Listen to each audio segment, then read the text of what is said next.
The Judiciary Department.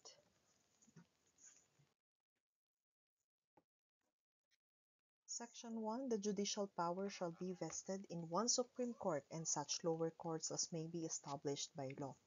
Judicial power includes the duty of the courts of justice to settle actual controversies involving rights which are legally demandable and enforceable, and to determine whether or not there has been a grave abuse of discretion amounting to lack or excess of jurisdiction on the part of any branch or instrumentality of the government. Judicial review is the power of the Supreme Court to determine the constitutionality of a law, a treaty, ordinance, presidential issuance, or other governmental acts. The scope of judicial review: the courts have the power to pass upon the validity and the constitutionality of laws enacted by legislature and other bodies of the government. Requisites for judicial review: there must be an actual case or controversy. The plaintiff has a locus standi. There is a question of constitutionality raised at the earliest opportunity, and the question of constitutionality must be the lis mota of the case. Actual controversy: it must involve a conflict of legal rights and assertion of opposite legal claims susceptible to legal resolution. The case must not be moot or academic or based on extra-legal or other similar considerations not cognizable by the Court of Justice.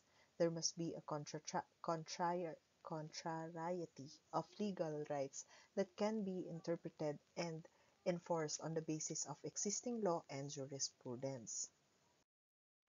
Locus standi: it answers the questions: who is the proper party to file the case?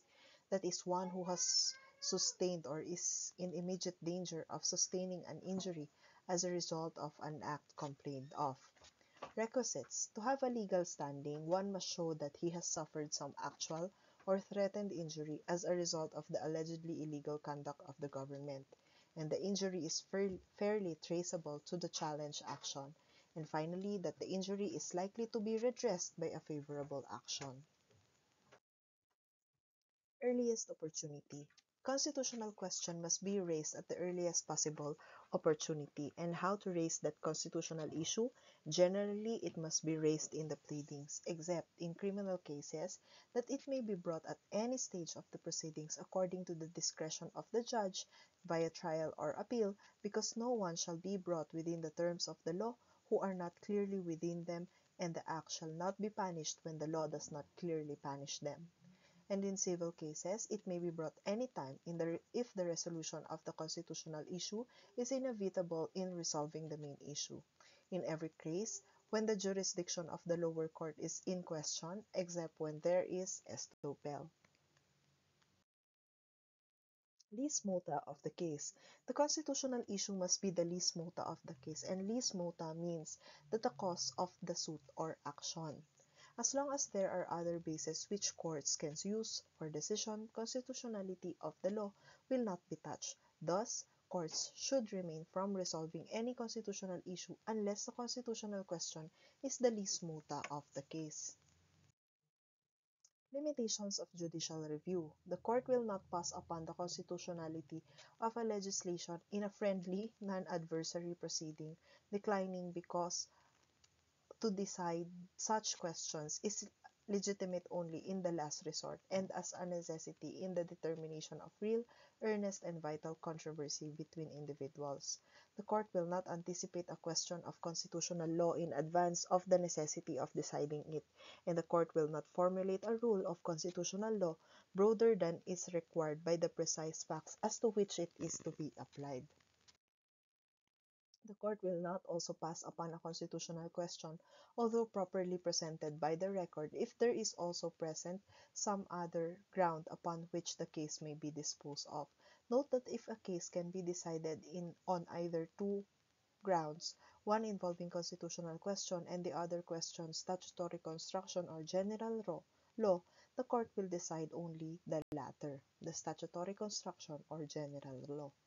The court will not pass upon the validity of a statute upon complaint of one who fails to show that he is injured by its operation. The court will also not pass upon the constitutionality of a statute at the instance of one who has availed himself of its benefits. And when the validity of an act of the Congress is drawn in question, and even if a serious doubt on constitutionality is raised, it is the cardinal principle that the court will first ascertain whether a construction of the statute is fairly possible by which the question may be avoided. Political questions refer to questions which, under the Constitution, are to be decided by the people in their sovereign capacity, or in regard to which full discretionary authority has been delegated to the legislative or executive branch of the government. Under the Constitution, judicial power is not limited to the determination of actual case or controversy involving rights which are legally demandable and enforceable, but also includes the determination of whether or not a government entity or instrumentality has committed grave abuse of discretion amounting to lack or excess of jurisdiction. That is the expanded concept of judicial power.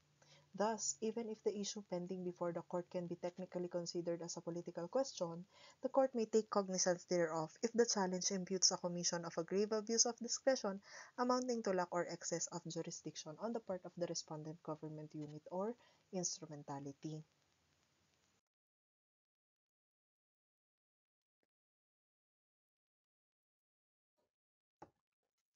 Moot questions. A case becomes moot and academic when, by virtue of supervening events, the conflicting issue that may be resolved by the court ceases to exist. There is no longer any justiciable controversy that may be resolved by the court.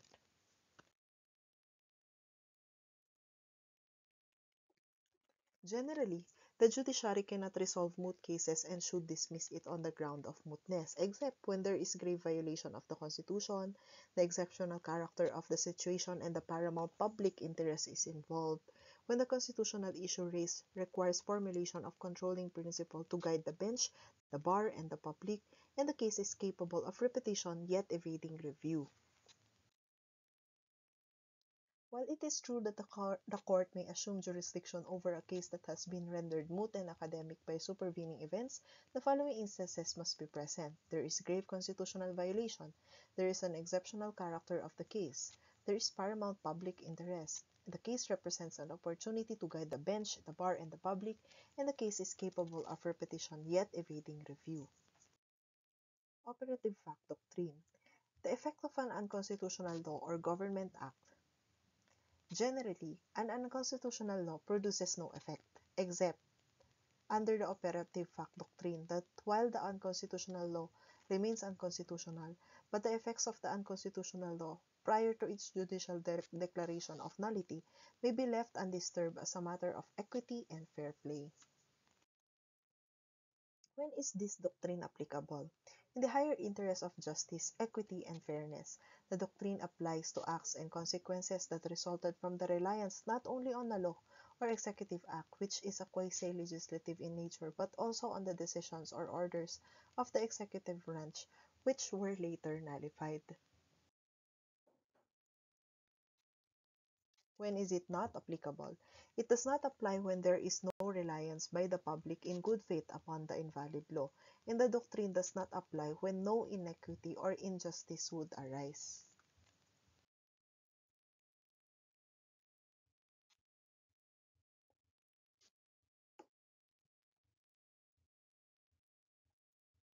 What is the concept of judicial privilege or the deliberative process privilege? It refers to the privilege that prescribes disclosure of information or communication that form the process of judicial decisions.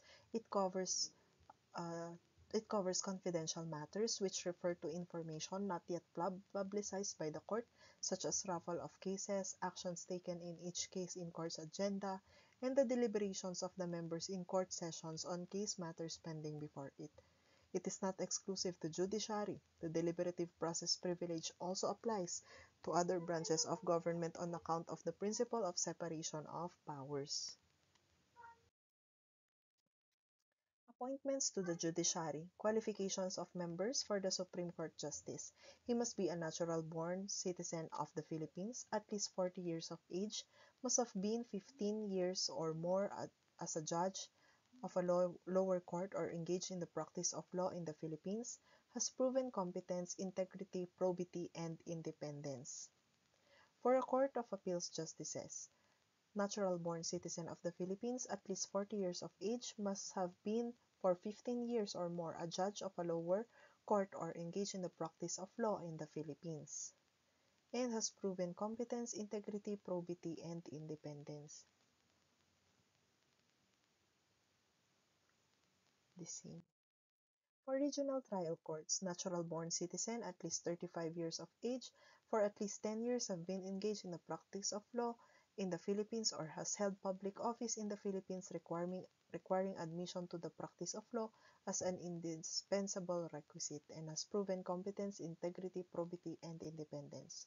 For judges under the MTC, natural-born citizen, at least 30 years of age for at least 5 years has been engaged in the practice of law in the Philippines or has held public office in the Philippines, requiring admission to the practice of law as an indispensable requisite, and has proven competence, integrity, probity, and independence.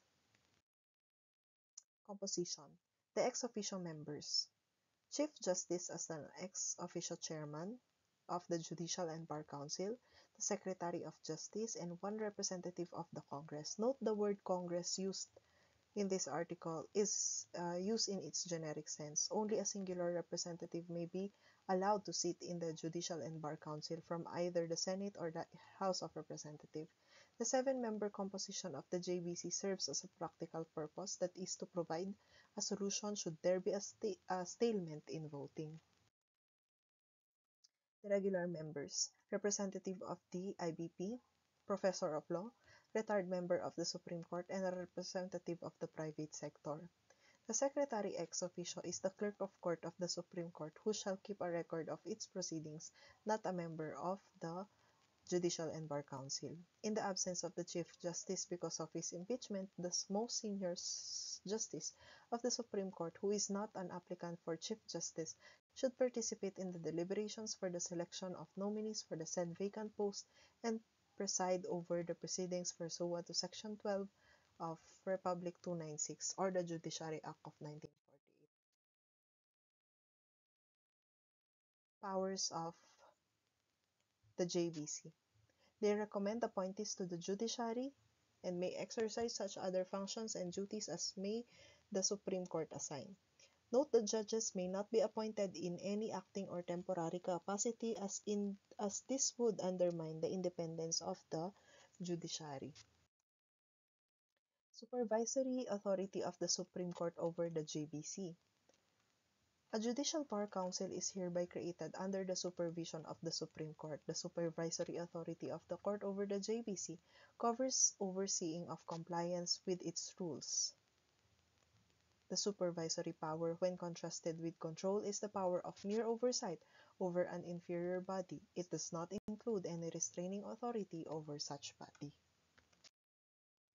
Appointment procedure. The JBC shall submit a list of at least 3 nominees for every covered vacancy to the President. Afterwards, any vacancy in the Supreme Court shall be filled within 90 days from the occurrence thereof. For lower courts, the President shall issue the appointment within 90 days from the submission of the JBC of such list. The procedural rule-making power. The Supreme Court has the following powers: promulgate rules concerning the prosecution and enforcement of constitutional rights, pleading, practice, and procedure in all courts, the admission to the practice of law, the integrated bar, and the legal assistance to the underprivileged. It is important to note that the 1987 Constitution took away the power of Congress to repeal, alter, or supplement rules concerning pleading, practice, and procedure. The power to promulgate rules of pleading, practice, and procedure is no longer shared by the court with Congress, more so with the executive. Limitations on the rulemaking power of the Supreme Court. It shall provide a simplified and inexpensive procedure for speedy disposition of cases. It must be uniform for all courts in the same grade, and shall not diminish, increase, or modify substantive rights. The disciplinary power of the Supreme Court. The SC and Bank shall have the power to discipline judges of lower courts or order their dismissal by a vote of a majority of the members who actually took part in the deliberations on the issues in the case and voted thereon. Decisions of the SC on disciplinary cases in bank is needed only when the penalty imposed is dismissal of a judge, disbarment of a lawyer, suspension of more than of either for more than 1 year, or a fine exceeding 10,000 pesos. Otherwise, the case may be decided by a division. The doctrine of judicial stability or non-interference. No court can interfere by injunction with the judgments or orders of another court of concurrent jurisdiction having the power to grant the relief sought by injunction. The rationale for the rule is founded on the concept of jurisdiction. A court that acquires jurisdiction over a case and renders judgment therein has jurisdiction over its judgment, to the exclusion of all other coordinate courts for its execution and over all its incidents, and to control, in furtherance of justice, the conduct of ministerial officers acting in connection with this judgment.